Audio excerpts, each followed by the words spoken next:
আসসালামু আলাইকুম। গোপলার বাজার উচ্চ বিদ্যালয়, যে বিদ্যালয়টি আমার নিজের কর্মস্থল, অনেক দিন বন্ধ ছিল রমজান মাসে। তারপর সেই রমজান মাসের বন্ধের মধ্যে বিদ্যালয়টি নতুন সাজে সজ্জিত হয়েছে। এখানে আজকে বিদ্যালয়ে আসলাম, আসার পর দেখলাম খুবই ভালো লাগলো পরিবেশটি দেখে। বিদ্যালয়ের যে দেয়ালটি আছে সেই দেয়ালটি কালার হয়েছে, রং করানো হয়েছে এবং দেখেন দেয়ালের মাঝে লেখন আছে, অর্থাৎ জ্ঞানীগুণী ব্যক্তিদের কথা যেগুলো চিরন্তন সত্য, সেই কথাগুলো বাণীগুলো এখানে লেখা আছে।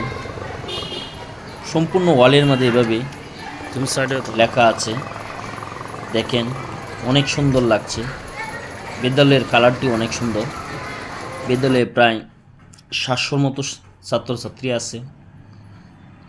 বিদ্যালয়টি 1985 সালে নির্মাণ করা হয়েছিল। এটি দেখতে পাচ্ছেন একটি বিদ্যালয়ের পাশে ভূমি অফিস এবং এটি হচ্ছে রাস্তা। এই রাস্তাটি বিদ্যালয়ের সামন দিয়েই গিয়েছে টুল প্লাজার দিকে এবং বাজারের দিকে। বিদ্যালয়ের পরিবেশ খুবই সুন্দর। বিদ্যালয়ের পাশে ইউনিয়ন পরিষদ আছে, হাসপাতাল আছে। এটা হলো বিদ্যালয়ের প্রবেশপথ, গেট। এখানে দেখেন এই যে গেটে, এটা হচ্ছে গেট। বিদ্যালয়ের জ্ঞান অর্জনের জন্য প্রবেশ করো, মন্দ কথা বলবো না, মন্দ পথে চলবো না, এগুলো হচ্ছে আপনার বাণী বিশিষ্ট ব্যক্তিদের। গোফলাবাজার উচ্চ বিদ্যালয় নবীগঞ্জ একাডেমিক ভবন, এটার এদিকে দেখেন সেবার জন্য বাহির হও।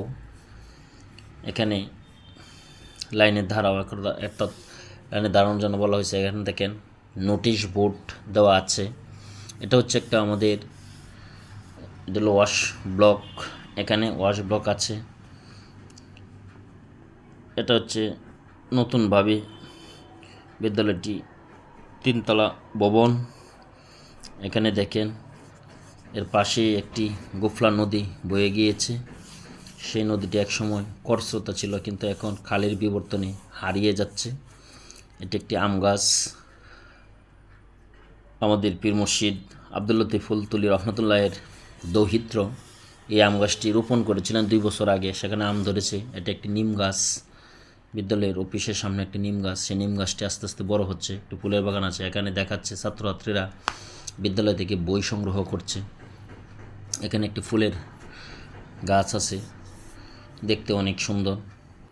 বিদ্যালয়ের লেখাপড়ার মান উন্নয়নে সকলের সহযোগিতা কামনা করছি। সবাই ভালো থাকুন, সুস্থ থাকুন। আল্লাহ হাফেজ।